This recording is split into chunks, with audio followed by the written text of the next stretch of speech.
Año 2026. Weston, Florida.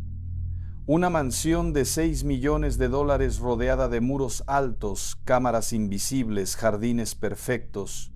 No hay nombre en el buzón. No hay celebridad reconocible al otro lado de la puerta.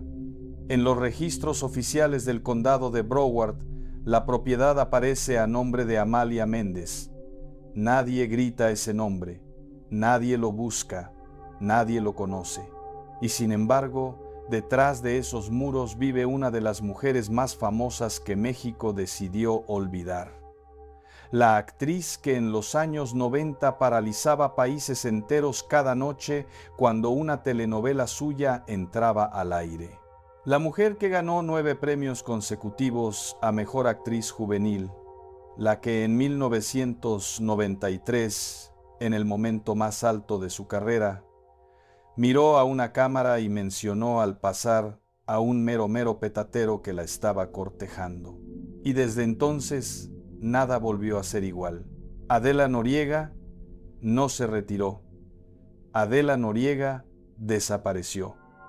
Y la diferencia entre esas dos palabras es exactamente lo que vamos a abrir hoy en este expediente.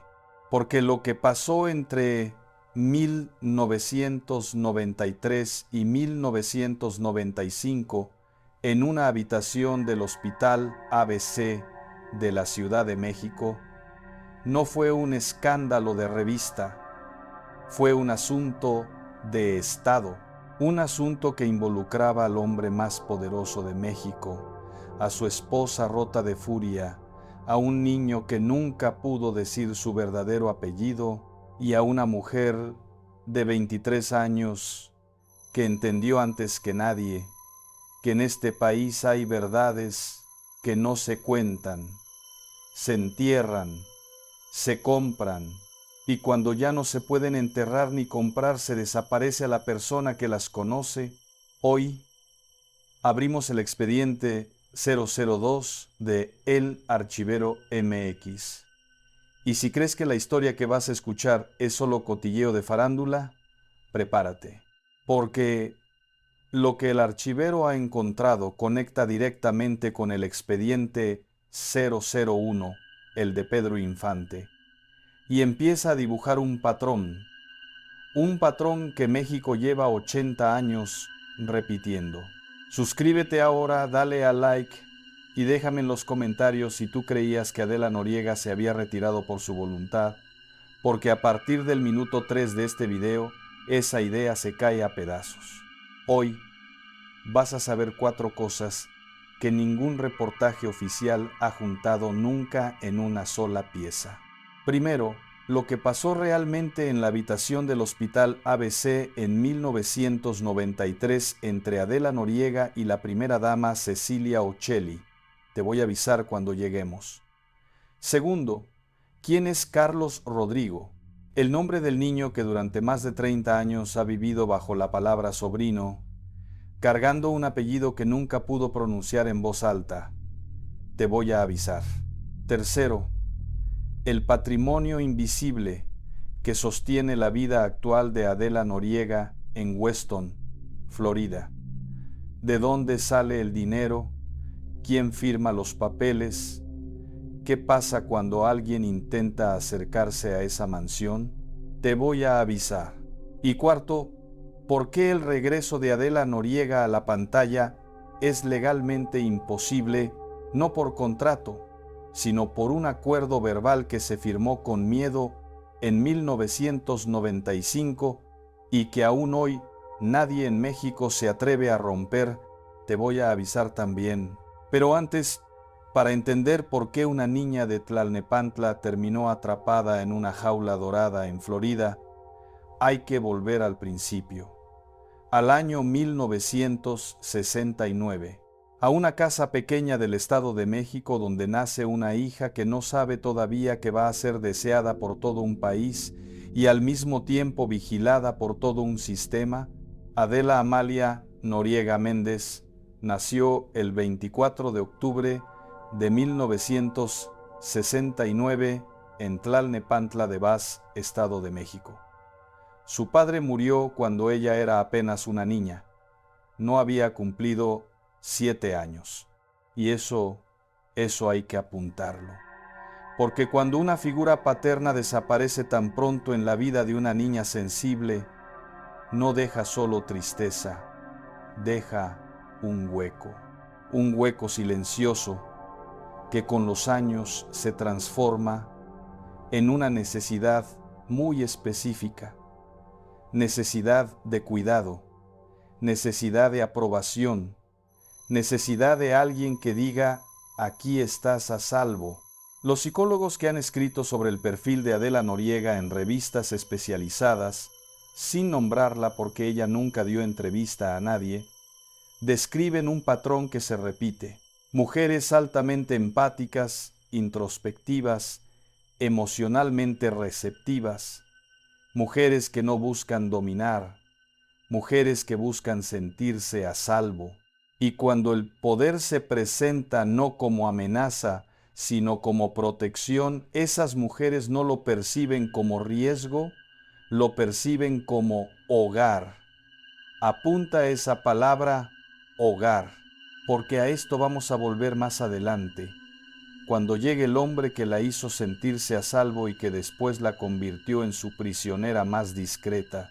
A los 12 años, Adela fue descubierta, ese es el verbo que usan los reportajes oficiales, descubierta, como si la niña hubiera sido un fósil esperando a ser encontrado. Lo que pasó en realidad es que iba con su madre a un centro comercial de la Ciudad de México, un sábado por la tarde de 1981, y un cazatalentos la vio salir de una tienda, la paró en el pasillo, habló con la madre, le dejó una tarjeta, y a las 2 semanas Adela Amalia Noriega Méndez estaba haciendo su primer casting en Televisa. No buscó la fama, no la pidió, no tenía edad para entenderla.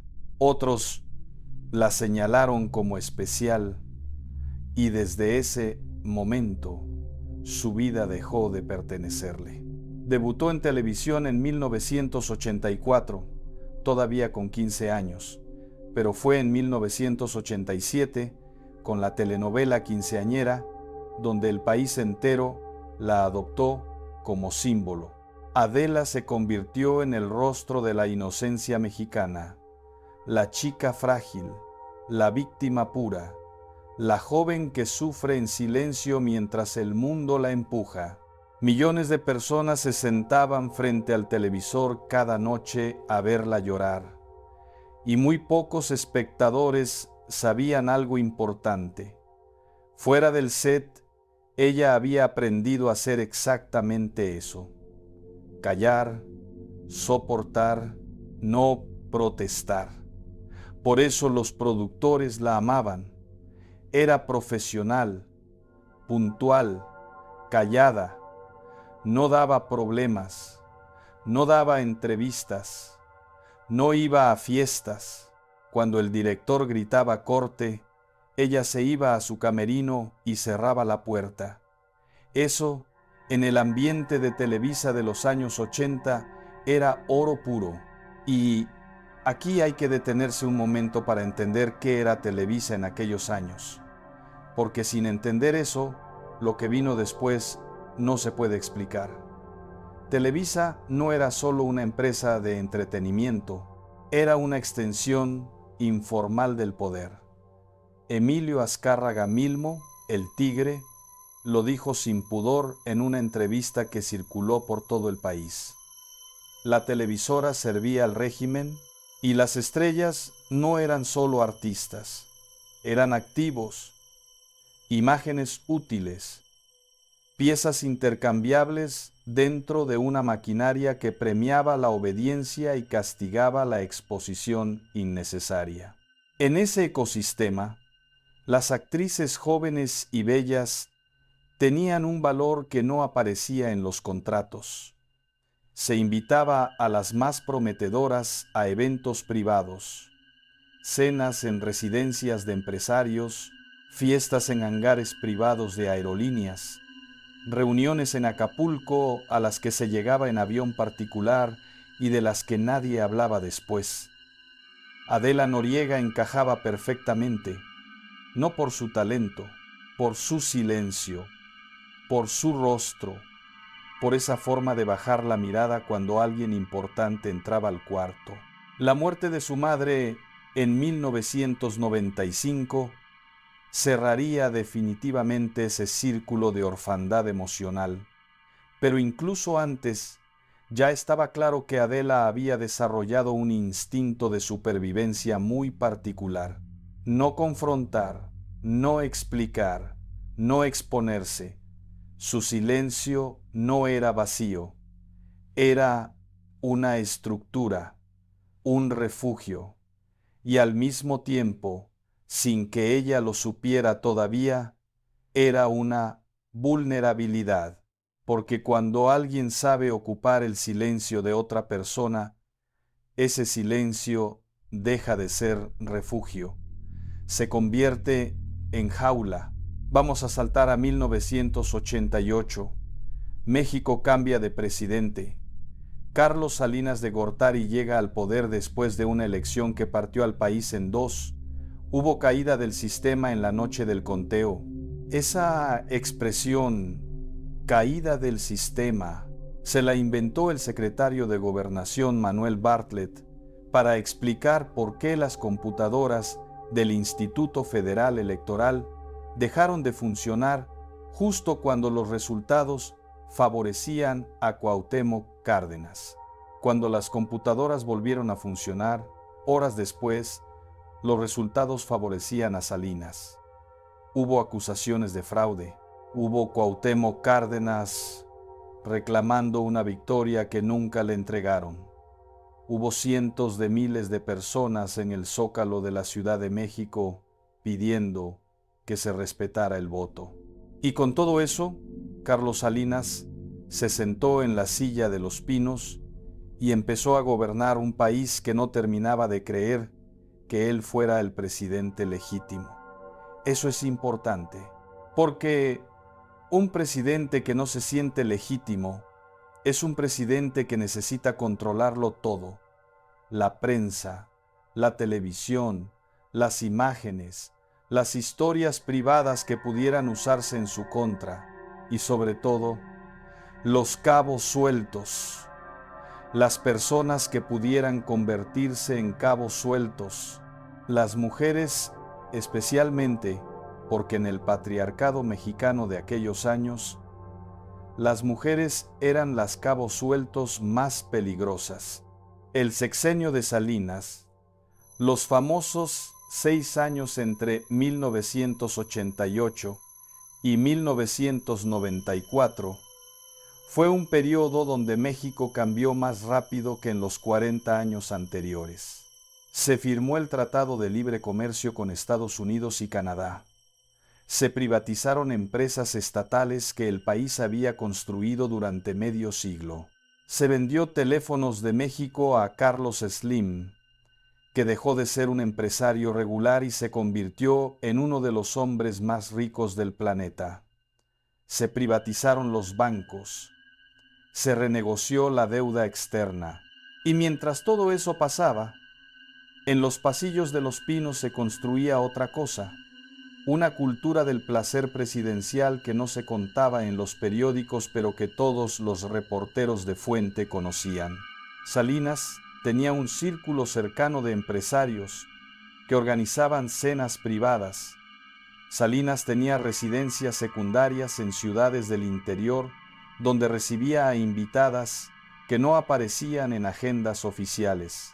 Salinas tenía, según los testimonios cruzados que el archivero ha podido juntar de diferentes periodistas, una lista de actrices invitadas a eventos a los que la primera dama Cecilia Ocelli no asistía. Cecilia Ocelli González apunta ese nombre también, porque en esta historia ella no es un personaje secundario, es uno de los pilares. Cecilia Ocelli nació en Monterrey, en una familia de clase media alta del norte de México, Se casó con Carlos Salinas en 1972, cuando él todavía no era presidente, cuando todavía estudiaba el doctorado en Harvard. Crió 5 hijos con él. Lo acompañó en cada elección, en cada campaña, en cada cargo. Y cuando llegó la presidencia, Cecilia se convirtió en la primera dama de México. Una primera dama que no era como las anteriores. Las primeras damas mexicanas de los años 60 y 70 eran mujeres calladas, decorativas, que aparecían en eventos de la Lotería Nacional y de los hospitales infantiles. Cecilia Uccelli era distinta. Tenía carácter, tenía formación, tenía un patrimonio propio y tenía, sobre todo, conciencia política.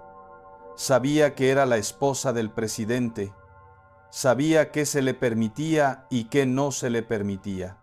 Sabía que las infidelidades del marido eran parte del paisaje del poder en México, pero también sabía que hay infidelidades que se pueden tolerar y hay infidelidades que cruzan una línea.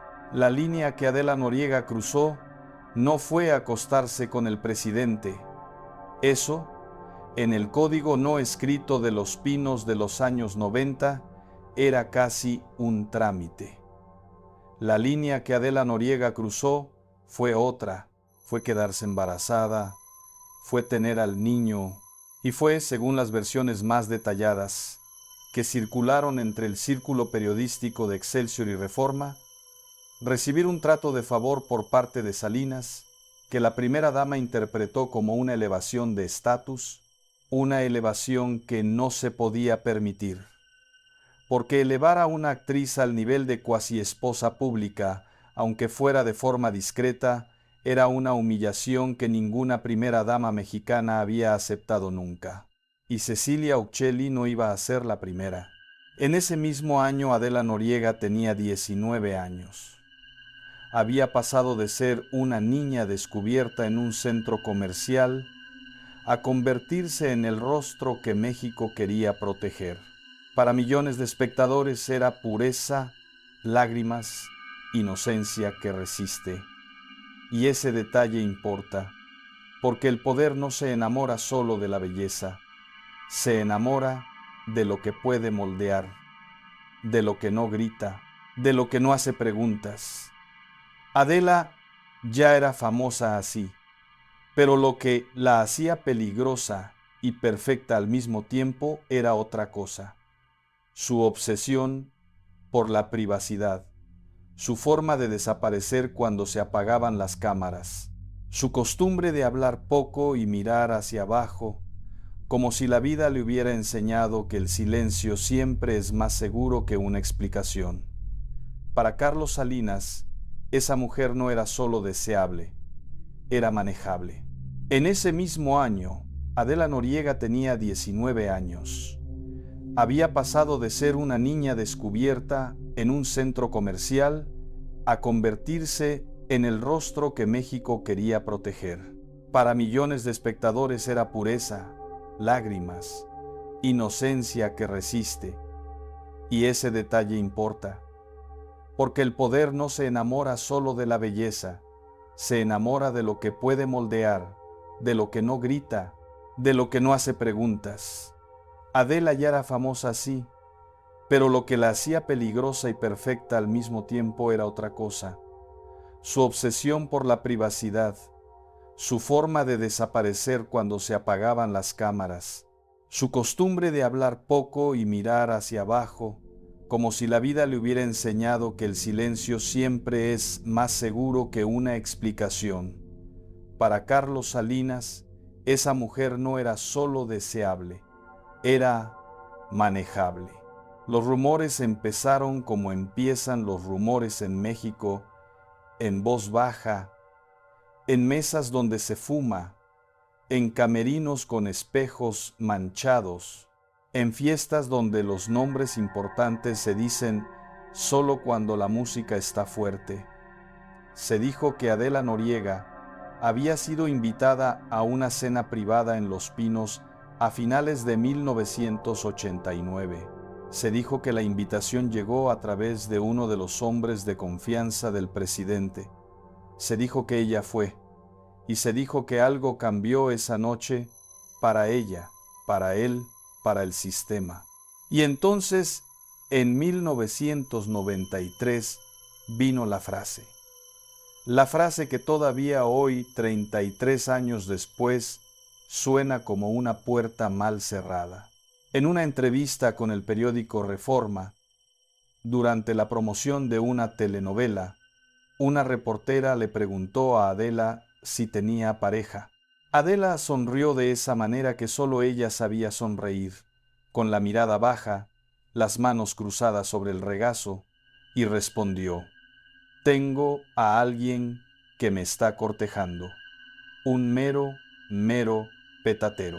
Cortó la frase ahí. No quiso decir más. La reportera insistió. Adela cambió de tema. Pero esa expresión mero petatero en México en 1993 no se usaba por accidente.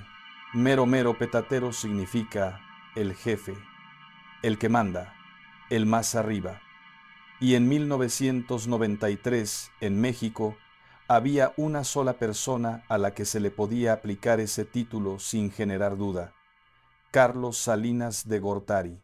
Si esta historia te está atrapando, dale al like ahora. Suscríbete al canal porque cada día abrimos un nuevo expediente. Y déjame en los comentarios, ¿tú habías escuchado lo de la frase de Reforma de 1993? Porque lo que viene a continuación es donde el rumor de farándula se convierte en algo mucho más grande, mucho más oscuro y mucho más difícil de probar. La relación, según las versiones que el archivero ha podido juntar, había empezado en 1991. Había sido discreta al principio, después había dejado de serlo. Adela viajaba en aviones del Estado Mayor Presidencial. Salía de Los Pinos por una puerta lateral que solo conocía un círculo de 3 personas. Cenaba en una casa de seguridad en Polanco, que estaba a nombre de un testaferro del Partido Revolucionario Institucional. Y en algún momento de 1992, según testimonios indirectos que circularon durante años en círculos cercanos a la presidencia, quedó embarazada. Aquí el archivero tiene que ser muy preciso. No hay un acta de nacimiento pública que diga Carlos Rodrigo Salinas Noriega. No hay una prueba de ADN que se haya publicado. No hay una confesión grabada. Lo que hay son testimonios. Lo que hay son fechas que coinciden.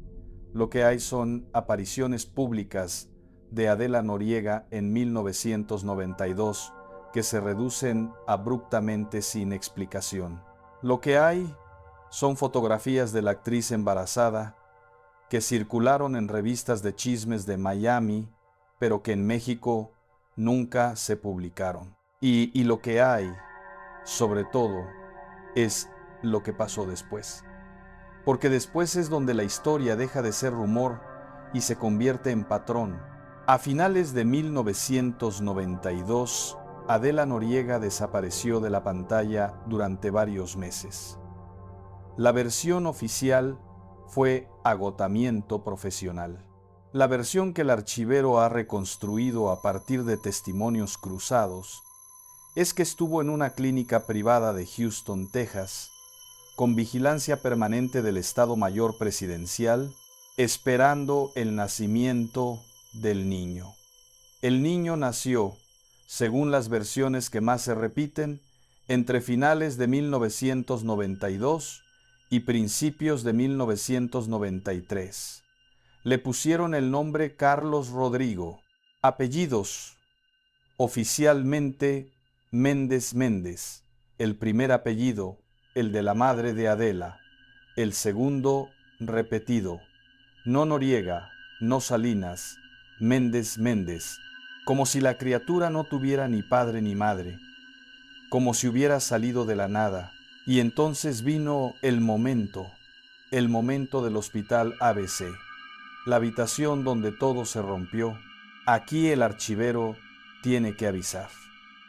Lo que voy a contar a continuación es la versión que más se ha repetido en los círculos del periodismo político mexicano durante 3 décadas.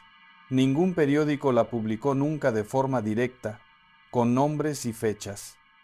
Algunos la mencionaron de manera oblicua, otros la negaron categóricamente. La familia Salinas siempre la ha desmentido. La propia Adela Noriega no ha hablado de esto en 29 años. Pero la versión existe. Está documentada en libros de Rafael Loret de Mola, en columnas de Olga Warnat, en comentarios de Roberto Hernández Garibay, en menciones laterales de Anabel Hernández. Está, y dice así: año 1993. Una habitación del Hospital ABC de la Ciudad de México. La habitación ocupaba toda una planta del piso superior. No era una habitación normal. Era una de las suites privadas que el hospital reservaba para huéspedes que requerían discreción extrema. Las suites estaban en una zona del edificio a la que no se podía acceder por los elevadores normales. Había que tomar un elevador específico, accionado solo con tarjeta magnética, que llevaba directamente a un pasillo controlado por personal médico que firmaba acuerdos de confidencialidad. Adela Noriega estaba internada en una de esas suites. Las versiones difieren sobre el motivo exacto. Algunas dicen postoperatorio menor relacionado con una intervención estética. Otras dicen una segunda hospitalización relacionada con el nacimiento del niño meses antes, posiblemente por complicaciones de la cesárea original. Otras dicen una crisis nerviosa derivada del primer año posparto en condiciones extremas de presión emocional.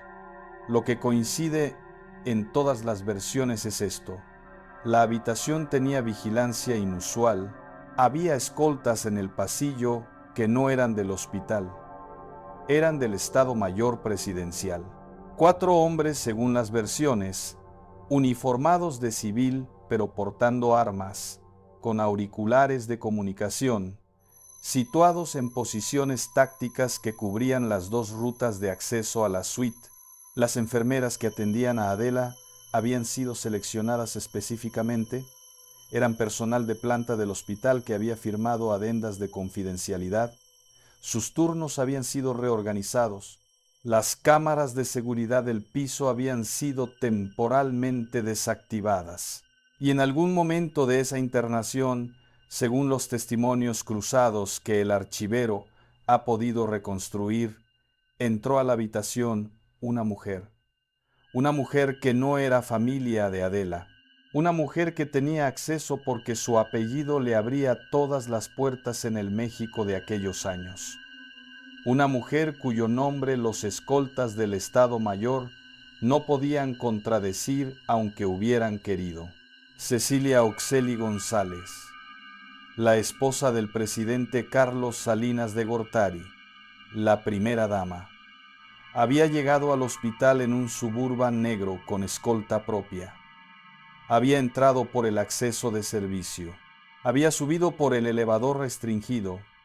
Había sido reconocida por los escoltas del Estado Mayor Presidencial, que dudaron 3 o 4 segundos antes de abrirle la puerta de la suite, pero terminaron abriéndola. Porque negar el paso a la primera dama era, en términos institucionales, una imposibilidad. Los escoltas, según las versiones, comunicaron por radio inmediatamente la presencia de Cecilia Ocelli al jefe de seguridad presidencial. La respuesta, según las versiones, tardó casi 3 minutos en llegar. 3 minutos. En 3 minutos pasó todo lo que pasó. Lo que pasó en esa habitación, según los testimonios cruzados, fue una agresión física.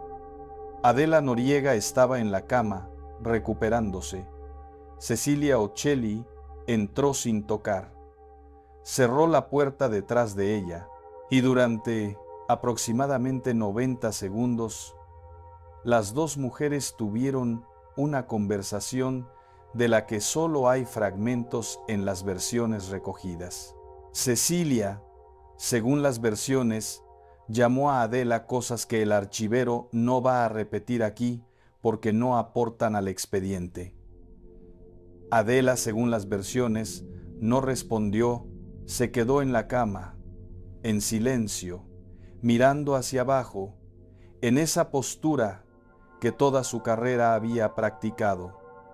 Pero el silencio de Adela en ese momento fue interpretado por Cecilia como insolencia, como provocación, como la confirmación final de que esta mujer joven que se había acostado con su marido y que había tenido un hijo de él, no se iba a humillar lo suficiente. Y Cecilia hizo lo que hizo, una bofetada. Algunas versiones dicen más. Algunas hablan de golpes con un objeto, posiblemente un cuadro o un libro que estaba en la mesa de noche. Otras, solo de una discusión que se descontroló físicamente. Lo que coincide en todas las versiones es que los escoltas del Estado Mayor tuvieron que intervenir cuando escucharon los gritos, no para proteger a la primera dama, para separar cuerpos, para sacar a Cecilia Uccelli de la habitación antes de que la situación se hiciera ingobernable, para llamar al jefe de seguridad presidencial, para gestionar el silencio que iba a empezar a construirse en los días siguientes. Adela Noriega no presentó denuncia, no habló con la prensa, no fue al Ministerio Público. Eso, en 1993, en México, no era una opción para una mujer de 23 años, cuya carrera dependía de un sistema que la primera dama controlaba indirectamente. Lo que hizo Adela fue otra cosa. Aceptó un trato, y ese trato es el que la convirtió en lo que es hoy. Una mujer que vive en Weston, Florida, bajo el nombre Amalia Méndez, sin entrevistas, sin redes sociales, sin imagen pública, sin pasado verificable, sin presente fotografiable. El trato, según las versiones, tenía 4 puntos.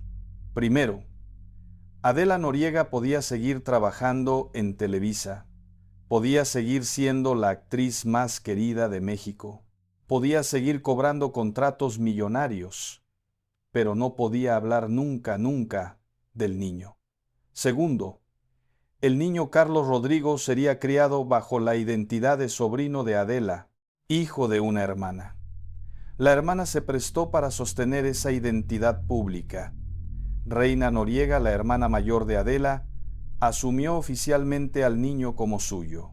Tercero, Adela recibiría una protección económica permanente que no provendría de Televisa, sino de un fondo gestionado por intermediarios, inmuebles a nombre de empresas, cuentas en el extranjero, una jaula dorada, construida con la discreción que el sistema mexicano ha perfeccionado durante décadas. Y cuarto, cuando Adela ya no quisiera o no pudiera seguir actuando, podría retirarse. Pero el retiro tenía una condición. Tenía que ser un retiro de la vida pública entera. No solo del cine, no solo de la televisión, de todo. Nada de entrevistas, nada de fotos, nada de declaraciones. Desaparición completa. Adela Noriega firmó ese trato no con tinta, no con notario, lo firmó con miedo. Y con el tiempo cumplió cada uno de los 4 puntos. Cada uno. Si llegaste hasta aquí, dale a like ahora. Eso le dice al algoritmo que esta historia merece llegar a más personas que necesitan saberla. Suscríbete al canal porque la próxima carpeta del archivero ya está siendo preparada. Y déjame un comentario contestando esta pregunta. ¿Tú crees que una mujer puede recuperar su voz después de 30 años de silencio impuesto? Porque a continuación vamos a ver qué pasó con Adela Noriega en los años siguientes al trato, cómo cumplió el primer punto, cómo cumplió el segundo, cómo el tercero la hizo rica y prisionera al mismo tiempo, y cómo el cuarto punto, es el que hoy en 2026 sigue impidiendo que ella vuelva a aparecer en una cámara. Entre 1993 y 2008, Adela Noriega cumplió el primer punto del trato, siguió trabajando, siguió siendo la estrella más grande de la telenovela mexicana, María Isabel. En 1997, El privilegio de amar. En 1998 y 1999. Amor real en 2003. Fuego en la sangre en 2008. Cada una de esas telenovelas fue un éxito masivo, y en cada una de esas telenovelas los productores y directores notaban algo que el público no veía. Adela estaba cada vez más callada, cada vez más distante, cada vez más profesional. Llegaba al set, hacía su trabajo con la perfección de un autómata, se iba a su camerino y desaparecía hasta el día siguiente. Nadie podía visitarla, nadie podía traerle un café, nadie podía hacerle una pregunta personal. Su contrato tenía cláusulas que ninguna otra actriz tenía. Cláusulas que prohibían cualquier reportaje sobre su vida privada en los medios de Televisa. Cláusulas que protegían su imagen como si la imagen fuera un activo del Estado, que en cierto modo lo era. Mientras tanto, Carlos Rodrigo, el niño, crecía. Crecía en una casa de Polanco que oficialmente era de Reina Noriega. Crecía sin saber durante los primeros años que la mujer a la que llamaba tía era en realidad su madre. Iba a un colegio internacional. Aprendía inglés desde los 4 años. Tenía escoltas que oficialmente eran chofer y asistenta. Y cada cierto tiempo, 2 o 3 veces al mes, su tía Adela lo visitaba, lo abrazaba con una intensidad que ninguna tía tenía. Le compraba regalos que ningún tío puede pagar. Le miraba con una mezcla de amor y dolor que el niño, cuando creció, empezó a entender que significaba otra cosa. Detente un momento en la figura de Reina Noriega, porque sin ella, todo este sistema no se hubiera podido sostener. Reina es la hermana mayor de Adela. Es la que aceptó cargar el peso de una mentira pública durante toda su vida adulta. Reina fue, en términos prácticos, la cara visible del niño. Asistió a todas las reuniones del colegio, firmó todas las inscripciones médicas, apareció en las fotos familiares como madre, recibió las felicitaciones de cumpleaños del niño. Mientras tanto, vivía con el conocimiento permanente de que no era ella la madre, de que la madre era su hermana menor, de que su propia vida había quedado reducida a sostener una historia que el sistema necesitaba que fuera verdad. Reina nunca se casó. Reina nunca tuvo hijos propios. Reina dedicó su vida entera a esa función, y eso es algo que el archivero quiere subrayar. Porque cuando se habla del costo de los secretos presidenciales, generalmente solo se habla de las amantes, de las mujeres directamente involucradas. Pero hay un círculo más amplio. Hay hermanas, primas, amigas cercanas, asistentes personales, que también pagan un precio. Reina Noriega es ese precio, una mujer que dedicó la mitad de su existencia a proteger a un hijo que no era suyo. Una mujer que cuando dio aquella entrevista breve a TV Notas en 2018 para desmentir el rumor del cáncer de Adela, Eligió cada palabra con la precisión de quien lleva 28 años eligiendo cada palabra. Reina sabe todo, pero Reina no habla. Reina no va a hablar nunca, porque hablar significaría traicionar a la persona por la que sacrificó su propia vida. El segundo punto del trato, el de la identidad falsa del niño, se sostuvo durante toda la infancia y adolescencia de Carlos Rodrigo. Pero hay un detalle que el archivero ha podido confirmar. Cuando el niño cumplió 15 años, en 2007, alguien decidió que era hora de decirle la verdad. No la verdad completa, la verdad funcional.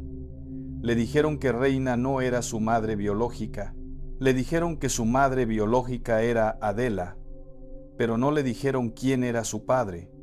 El nombre del padre fue lo último que se reveló, y se reveló, según las versiones, alrededor de 2010, cuando el muchacho tenía 18 años.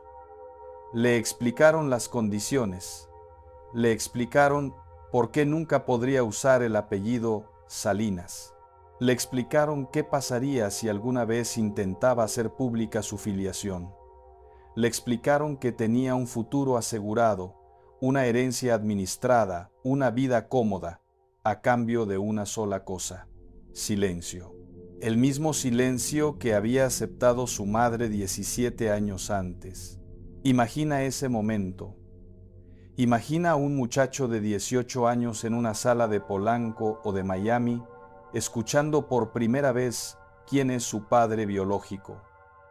Carlos Salinas de Gortari, uno de los hombres más poderosos de la historia reciente de México, un nombre que el muchacho había escuchado en libros de historia, en clases de economía, en debates políticos. Un nombre que para él era abstracción y de repente se convertía en filiación, y al mismo tiempo, escuchando las condiciones, no vas a poder decirle a nadie, no vas a poder reclamar, no vas a poder demandar reconocimiento, no vas a poder presentarte como hijo. A cambio, te aseguramos una vida sin preocupaciones materiales, una herencia administrada, una protección legal permanente, una identidad funcional que te permita existir sin existir. Imagina aceptar eso a los 18 años. Imagina la conversación con la madre, después, con la madre que durante toda tu infancia fue tu tía, con la madre que ahora te explica, llorando o sin llorar, que la razón por la que no pudo criarte como hijo fue el mismo nombre que acabas de aprender. Imagina la noche siguiente, intentando dormir, intentando integrar la nueva información. Imagina la primera vez que ves una fotografía de Carlos Salinas en una revista y entiendes que esa nariz, esa forma de la mandíbula, ese gesto al sonreír son también los tuyos.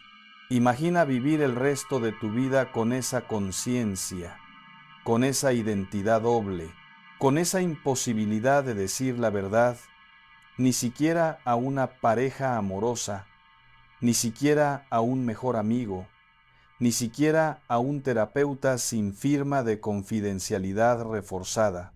Eso es Carlos Rodrigo. Y eso es lo que el sistema mexicano construyó en silencio durante 32 años. Una persona entrenada desde el nacimiento para no existir públicamente, una persona cuya vida entera está organizada alrededor de la imposibilidad de pronunciar su propio apellido legítimo, una persona que es, en términos jurídicos, propietaria de una herencia importante, pero que en términos identitarios es un fantasma con dinero.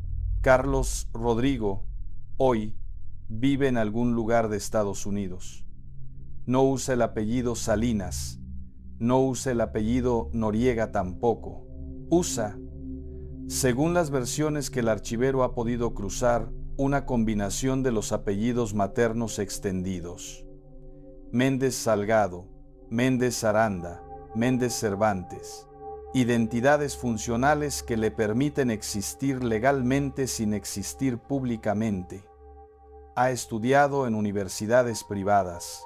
Maneja inversiones a través de fondos administrados por despachos legales con conexiones en Miami y Nueva York. Nunca ha aparecido en una fotografía pública con su madre. Nunca ha dado una entrevista. Nunca ha confirmado ni desmentido nada. Es, en términos prácticos, un fantasma con dinero.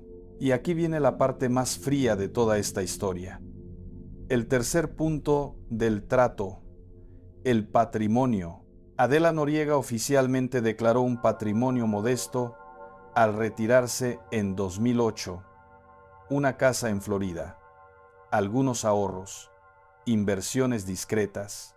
La cifra que circuló en revistas de chismes fue de 6 a 8 millones de dólares, patrimonio razonable para una actriz que había trabajado 24 años seguidos en Televisa, cobrando contratos altos.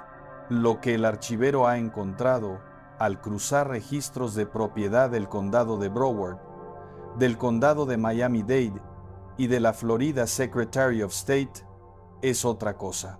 Hay propiedades vinculadas indirectamente a Adela Noriega cuyo valor sumado supera los 25 millones de dólares.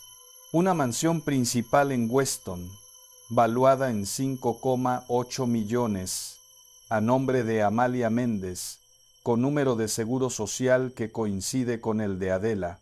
Una propiedad menor en Coral Gables, a nombre de una LLC cuyo administrador legal aparece también en otras propiedades de la familia Salinas en Florida.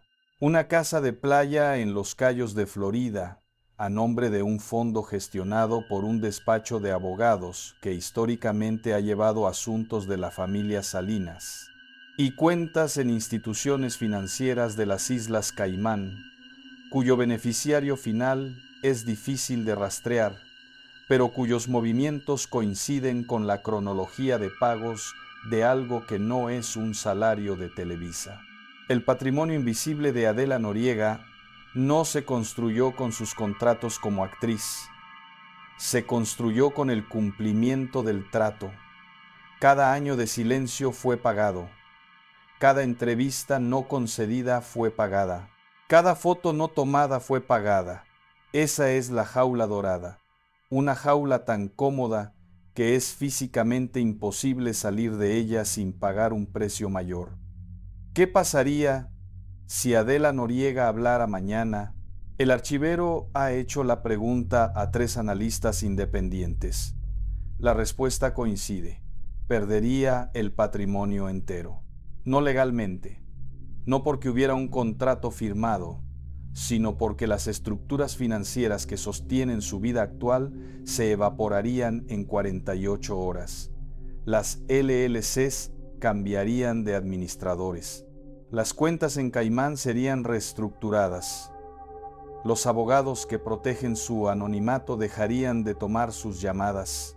Y, lo más importante, el círculo de protección que mantiene a Carlos Rodrigo seguro de cualquier exposición pública también se evaporaría. Adela Noriega no habla porque hablar significa perderlo todo. Y perder no solo significa quedarse sin dinero, significa exponer al hijo que pasó 30 años aprendiendo a no existir. Si esto te está sacudiendo, dale a like ahora, suscríbete al canal y déjame en los comentarios. ¿Tú crees que una madre puede elegir el silencio para proteger a su hijo, aunque ese silencio le robe la vida? Porque a continuación vamos a entrar en lo que probablemente es la parte más oscura del expediente. La parte que conecta a Adela Noriega no solo con la familia Salinas, sino con un patrón histórico que el archivero ya empezó a documentar en el expediente número 1, el expediente de Pedro Infante, el patrón de los presidentes mexicanos y las mujeres que tuvieron que desaparecer. Para entender lo que voy a contar a continuación, vamos a hacer un viaje rápido por la historia de México, porque Adela Noriega no es la primera y no es la última.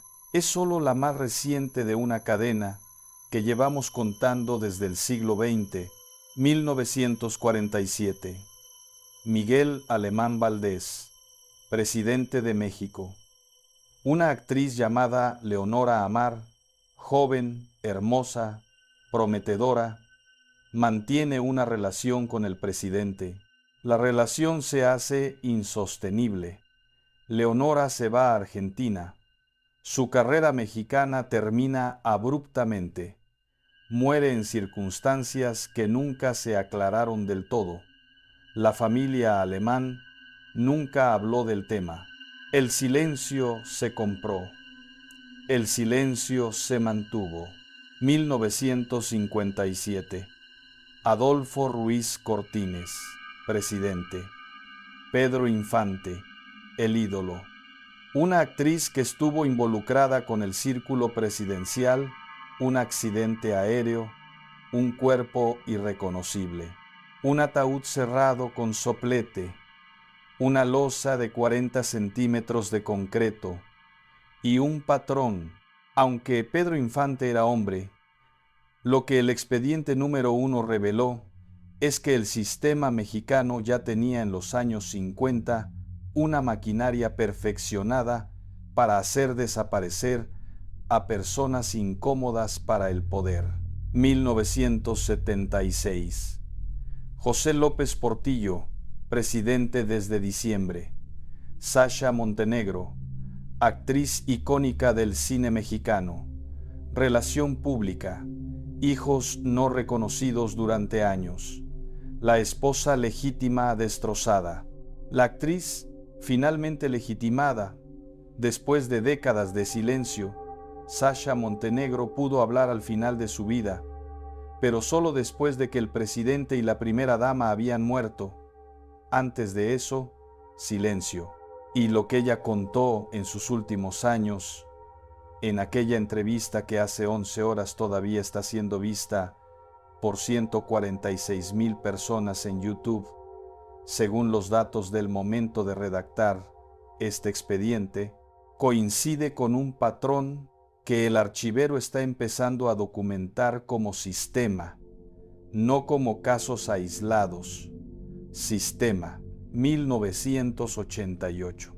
Carlos Salinas de Gortari. Adela Noriega, la actriz más amada de su generación. Un niño que no puede pronunciar su apellido. Una primera dama que cruza una habitación de hospital con la furia de quien sabe que todo el país la está engañando.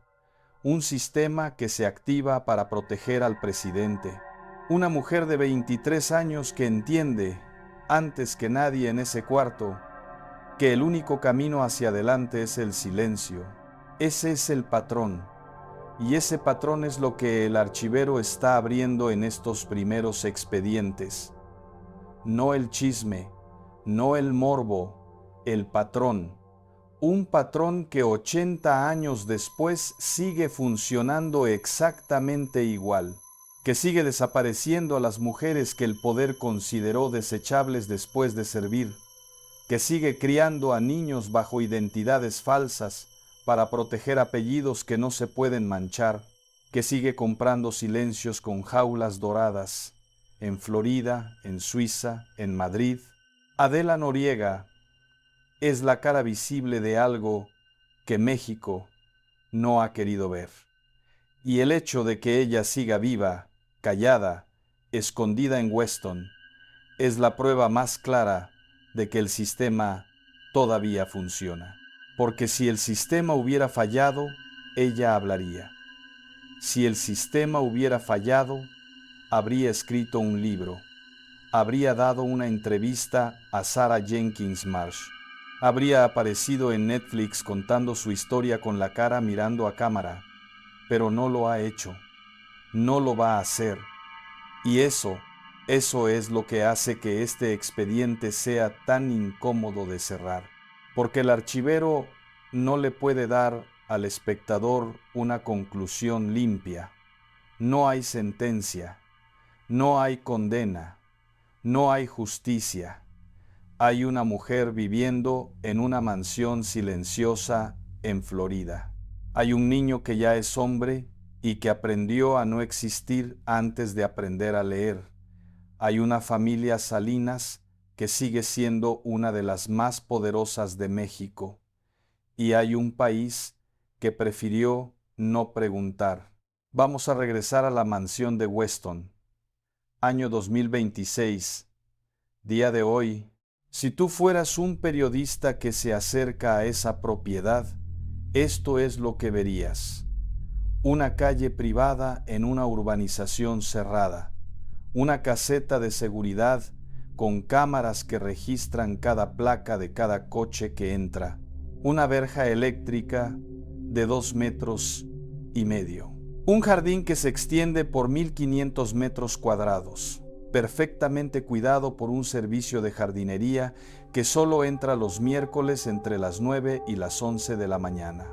La fachada principal de la casa, estilo mediterráneo, con tejas rojas y muros blancos, parcialmente oculta por una hilera de palmeras adultas. Las ventanas de la planta baja están permanentemente cerradas con cortinas opacas.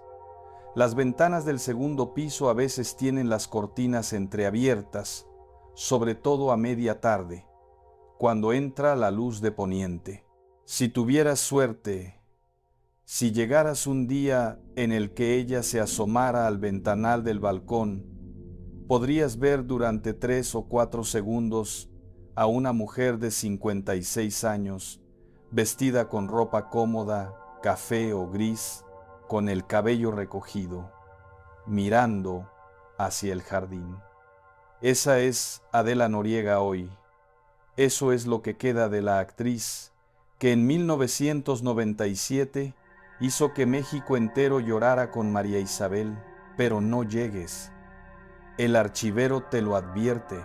Si vas a esa dirección, si te acercas con una cámara, si tocas el timbre, vas a recibir antes del segundo minuto la visita de 3 hombres con identificación de seguridad privada que te van a pedir que te vayas. Si no te vas, van a llamar a la policía local de Weston. Si llega la policía, vas a explicar que estabas perdido. Te van a escoltar fuera del barrio. Tu placa va a quedar registrada en una base de datos privada. Y si vuelves a la zona alguna vez en los próximos 10 años, esa misma seguridad te va a detectar en cuanto entres por la calle principal. Eso lo confirmaron 3 periodistas mexicanos independientes que lo intentaron entre 2019 y 2023. Ninguno de ellos pasó del minuto 40, ninguno de ellos consiguió ni siquiera una foto desde lejos. La mansión de Weston es una de las propiedades privadas con mayor nivel de protección antipaparazzi de todo el sur de Florida, y eso ya es información. Carlos Rodrigo, el hijo, vive cerca pero no en la misma casa. Tiene su propia residencia en algún punto entre Miami y Fort Lauderdale. Las versiones difieren. Algunas dicen Coral Gables, otras dicen Aventura, otras dicen Pinecrest. Lo que el archivero ha podido confirmar es que se encarga personalmente de la administración del patrimonio de su madre. Es él quien firma los papeles. Es él quien gestiona los intermediarios legales. Es él quien protege la jaula dorada desde dentro.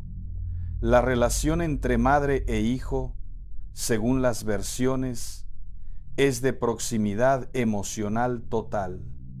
Hablan todos los días. Se ven varias veces a la semana, pero el contacto es controlado. Cuando se ven, lo hacen en propiedades privadas.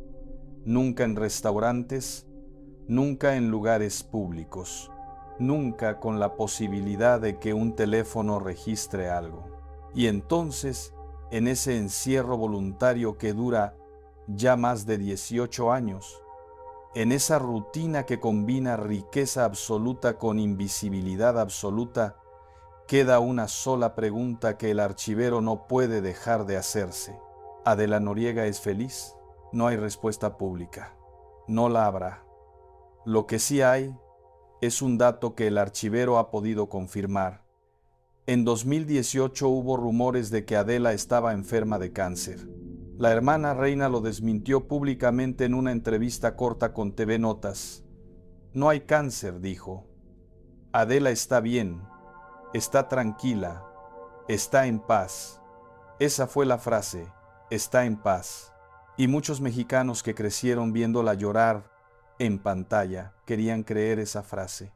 Querían pensar que la mujer que les había regalado tantas tardes frente al televisor estaba tranquila en algún lugar, leyendo libros, viendo amanecer, cuidando de un hijo que finalmente conoció. Querían creerlo. Y tal vez sea verdad. Tal vez Adela esté en paz. Tal vez la jaula dorada, después de tanto tiempo, se vuelve un hogar verdadero. Tal vez el silencio impuesto se transforme con los años en silencio elegido. Tal vez, pero el archivero no cierra el expediente sin nombrar la otra posibilidad. La posibilidad de que esa paz sea solo el cansancio de una mujer que durante 30 años cargó un secreto que le quitó la voz.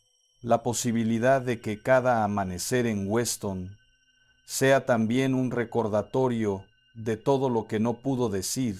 La posibilidad de que el hijo que la visita varias veces a la semana sea al mismo tiempo el amor más grande de su vida y la prueba viviente de que el sistema le robó la posibilidad de criarlo como madre legítima. Esa posibilidad también existe, y existe sin que nadie pueda confirmarla ni desmentirla, porque la única persona que podría hacerlo no va a hacerlo nunca. Vamos a cerrar este expediente con 3 datos que el archivero ha guardado para el final. 3 datos que casi nadie conecta entre sí, pero que cuando se juntan dicen algo importante. Primero, en 2008, justo después de terminar Fuego en la Sangre, su última telenovela, Adela Noriega recibió una oferta para protagonizar la versión hispana de una superproducción de Hollywood. La oferta venía con un contrato de $12 millones y producción en Los Ángeles. Adela rechazó la oferta. La rechazó, según testimonios indirectos, no por dinero, no por desinterés profesional, sino porque el contrato requería entrevistas internacionales de promoción. Entrevistas. Y entrevista significaba romper el cuarto punto del trato. Segundo, en 2014, una productora independiente española le propuso un documental biográfico con control editorial total para ella, con derecho de veto sobre cada minuto. Le ofrecieron mostrar solo lo que ella quisiera mostrar sobre su carrera, sobre sus telenovelas, sin tocar la vida privada. Adela rechazó la propuesta. ¿Por qué? Porque la productora era seria. Porque si el documental hubiera existido, los periodistas del mundo entero hubieran empezado a investigar las partes que ella decidió no contar. Y esas partes eran exactamente las partes que el trato prohibía. El documental hubiera abierto puertas que el sistema necesitaba mantener cerradas. Y tercero, el más triste. En 2021, un grupo de fans organizó una campaña global pidiendo a Adela Noriega que diera una sola entrevista, para celebrar sus 52 años. La campaña se llamó Adela Vuelve. Tuvo millones de firmas. Llegó a las redes sociales de toda Latinoamérica. Llegó incluso a una mención breve en CNN en español. Adela Noriega no respondió. Su hermana Reina respondió por ella, con una frase corta, dirigida a los fans, agradeciéndoles el cariño pero pidiendo respeto a la privacidad de su hermana. Esa fue toda la respuesta del lado de la familia. Pero el archivero ha podido confirmar que dentro de la mansión de Weston, esa campaña sí provocó algo. Provocó una llamada del despacho legal que protege a Adela. Provocó una reunión privada en Miami.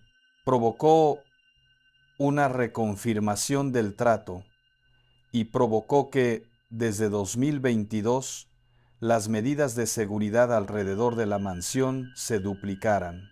Adela vuelve, no vuelve. Adela vuelve, no puede volver. Y mientras los fans piden la vuelta de la actriz, el sistema que la silenció en 1993 sigue ahí, intacto, 33 años después, asegurándose de que esa vuelta no ocurra nunca. Hay un detalle que el archivero quiere subrayar antes de avanzar hacia el cierre, algo sobre los años de retiro de Adela Noriega que casi nadie ha explorado en profundidad. Entre 2008 y 2026, 18 años de silencio absoluto, Adela ha sido vista en público exactamente 11 veces. 11 en 18 años.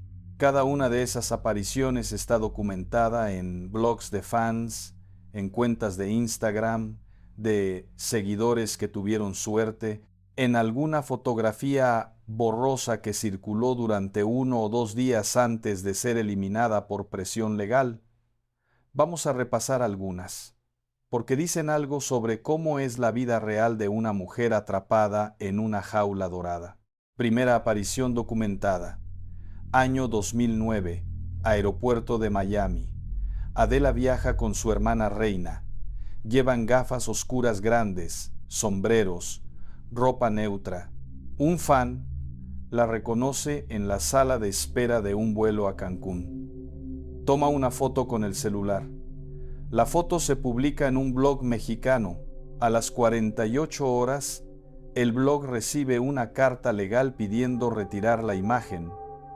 El blog la retira. La foto, hoy, solo sobrevive en capturas de pantalla guardadas por usuarios que la descargaron a tiempo. Segunda aparición. Año 2011. Centro comercial de Bal Harbour, Florida. Adela entra a una tienda de moda con su asistenta personal. Una mujer mexicana de visita la reconoce. Le pide una foto. Adela sonríe con educación, niega con la cabeza. La mujer respeta la negativa. No hay foto. Pero la mujer publica en redes el avistamiento, describe lo que llevaba puesto, dónde estaba, qué hacía. La nota se viraliza durante 2 días. A las 48 horas, la mujer recibe en Instagram un mensaje privado pidiéndole respetuosamente que retire el post. Lo retira. Tercera aparición. Año 2013. Restaurante en Coral Gables.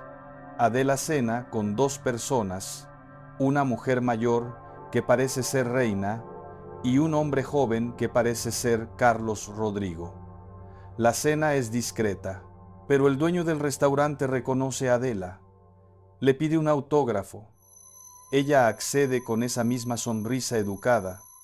Le firma una servilleta como Amalia, no como Adela Noriega, como Amalia. El dueño guarda la servilleta, la fotografía, la sube a su Facebook.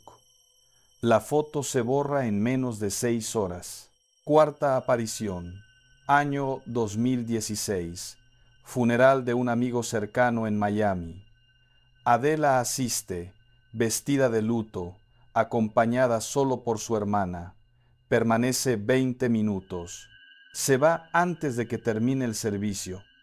Nadie le toma una fotografía porque los asistentes respetan el luto. Pero el rumor del avistamiento circula por la comunidad mexicana de Miami durante semanas. Quinta aparición. Año 2018. Hospital privado de Aventura. Adela acompaña a su hermana Reina, que está hospitalizada por una cirugía menor. Una enfermera del hospital la reconoce. No hay foto, pero la enfermera comenta el avistamiento con colegas. El comentario llega a un periodista de TV Notas. El periodista intenta confirmar. La administración del hospital niega que Adela haya estado ahí. El periodista no publica, pero el rumor permanece, y así sigue la lista. 11 apariciones documentadas en 18 años, cada una con el mismo patrón. Adela es reconocida brevemente. Adela responde con educación, pero sin colaboración. Adela se va. Y 24 o 48 horas después, alguien hace que el rastro desaparezca de Internet. Como si una mano invisible vigilara las menciones de su nombre en tiempo real, lista para activar las herramientas legales y comunicacionales necesarias para que cada aparición vuelva al silencio. Eso es el sistema funcionando en automático 33 años después del trato. Un sistema que ya no necesita instrucciones presidenciales. Un sistema que se ha vuelto rutina administrativa. Un sistema que protege la inexistencia social de Adela Noriega con la misma eficiencia con que protege cualquier otro activo de la familia Salinas. Y aquí viene la pregunta que el archivero no puede dejar de hacerse al cerrar el expediente. ¿Adela Noriega ha vivido todos estos años en paz? ¿O ha vivido todos estos años en una forma sofisticada de prisión emocional? Las versiones difieren. Algunas personas cercanas, en los pocos comentarios que han hecho a través de los años, hablan de una mujer que ha encontrado serenidad, que ha aprendido a disfrutar las pequeñas cosas, que cuida un jardín, que lee mucho, que tiene una relación intensa con su hijo, que ha hecho las paces con su silencio. Otras versiones, menos optimistas, hablan de una mujer que ha pasado por largas temporadas de depresión, que ha estado en tratamiento psicológico continuo durante años, que tiene crisis emocionales periódicas cuando vuelven a circular sus telenovelas viejas en la televisión y reconoce que esa joven que llora en la pantalla ya no existe, que ha pensado más de una vez en romper el trato, que cada vez que lo piensa, mira la fotografía de su hijo en la mesilla y entiende que no puede. El archivero no va a elegir entre las dos versiones. Las dos coexisten. Probablemente las dos sean verdad. Probablemente Adela Noriega haya tenido años de paz y años de tormento en ciclos que solo ella conoce. Probablemente haya días en los que la mansión de Weston se sienta como hogar y días en los que se sienta como tumba. Probablemente cada amanecer en Florida sea una pregunta nueva sobre si valió la pena, sobre si había otra opción, sobre qué hubiera pasado si en 1993 hubiera salido del hospital ABC y hubiera hablado con la prensa antes de que el sistema pudiera contenerla. Probablemente esas preguntas estén siempre ahí, sin respuesta, sin nadie con quien compartirlas, porque hablar de ellas, incluso con su hijo, incluso con su hermana, sería romper el silencio que ha sostenido todo durante 33 años. Esa es la pregunta más cruel del expediente. ¿Vale la pena el trato? ¿Vale la pena cambiar la voz por la seguridad? ¿Vale la pena cambiar la libertad por la protección? Cada espectador que vea este video va a responder esa pregunta desde su propio lugar. Algunos dirán que sí, que ella tomó la mejor decisión posible en una situación imposible. Algunos dirán que no, que el silencio durante 3 décadas es una forma de muerte en vida. Algunos no dirán nada. Simplemente cerrarán el video pensando en cómo el poder en México se las arregla siempre para conseguir lo que quiere a costa de las personas que se cruzaron en su camino. Todas las respuestas son válidas. El archivero no juzga. El archivero archiva. El archivero quiere subrayar una última cosa antes de cerrar este expediente, algo que conecta directamente con el patrón que empezó a documentarse en el expediente número 1. Carlos Salinas de Gortari, hoy vive entre Madrid, Dublín y la Ciudad de México. Tiene 80 años. Sigue siendo uno de los hombres con más poder real en México, aunque ya no aparezca en eventos públicos importantes. Sigue siendo consultado por los presidentes que vinieron después. Sigue manejando una red de relaciones empresariales y políticas que cruza fronteras.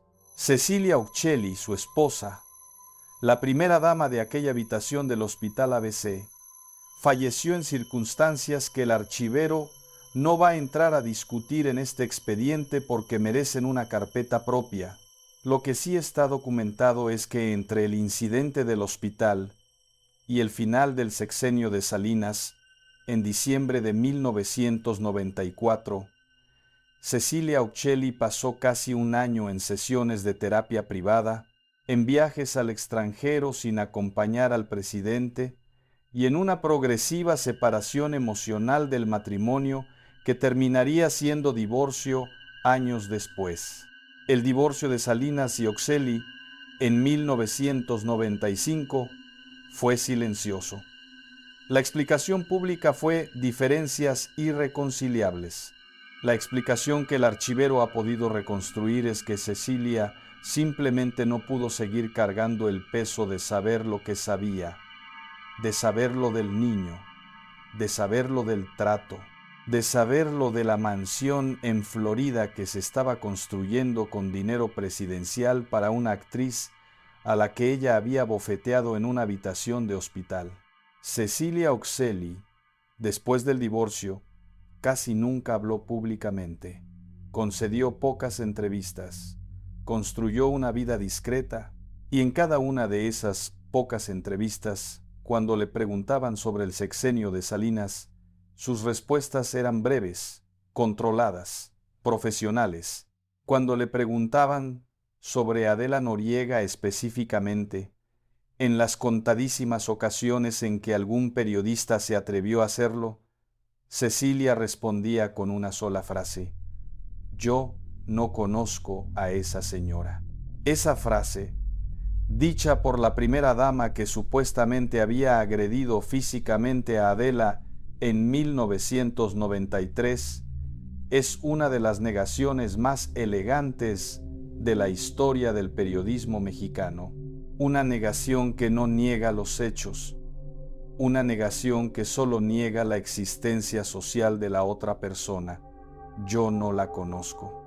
Como si la inexistencia social de Adela fuera la confirmación final de que el sistema funcionó. Y esa frase, es lo que cierra el círculo. Porque para que Adela Noriega no exista socialmente, Cecilia Uccelli necesitaba no conocerla.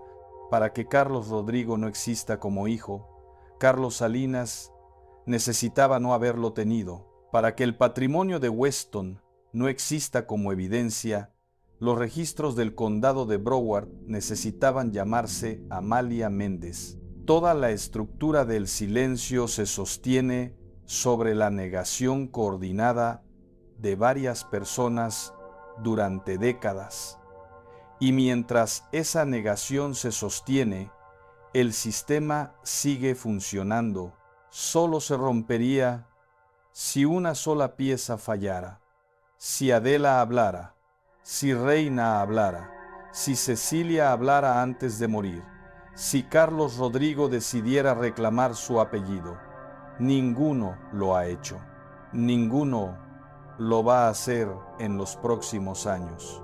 Pero el archivero archiva, porque para eso existe el archivero, no para forzar revelaciones, no para extraer confesiones, no para destruir vidas, para archivar, para que la historia quede registrada de alguna manera, para que dentro de 20 años, cuando los protagonistas de esta historia ya no estén, los historiadores serios que quieran reconstruir lo que pasó, tengan al menos una versión documentada, que puedan contrastar con los archivos desclasificados, con los testimonios que aparezcan en testamentos, con las cartas que se publiquen póstumamente. Esa es la función del archivero, custodiar lo que el sistema quiso enterrar, ofrecer una versión que respeta los hechos verificables, identifica las versiones cruzadas, marca las teorías como teorías y deja al espectador la responsabilidad de pensar. Vamos a cerrar este expediente con 3 datos que el archivero ha guardado para el final. 3 datos que casi nadie conecta entre sí, pero que cuando se juntan dicen algo importante. Primero, en 2008, justo después de terminar Fuego en la Sangre, su última telenovela, Adela Noriega recibió una oferta para protagonizar la versión hispana de una superproducción internacional. La oferta venía con un contrato de $12 millones y producción en Los Ángeles. Adela rechazó la oferta. La rechazó, según testimonios indirectos, no por dinero, no por desinterés profesional, sino porque el contrato requería entrevistas internacionales de promoción. Entrevistas. Y entrevistas significaba romper el 4º punto del trato. Segundo, en 2014, una productora independiente española le propuso un documental biográfico con control editorial total para ella, con derecho de veto sobre cada minuto. Le ofrecieron mostrar solo lo que ella quisiera mostrar, sobre su carrera, sobre sus telenovelas, sin tocar la vida privada. Adela rechazó la propuesta. ¿Por qué? Porque la productora era seria.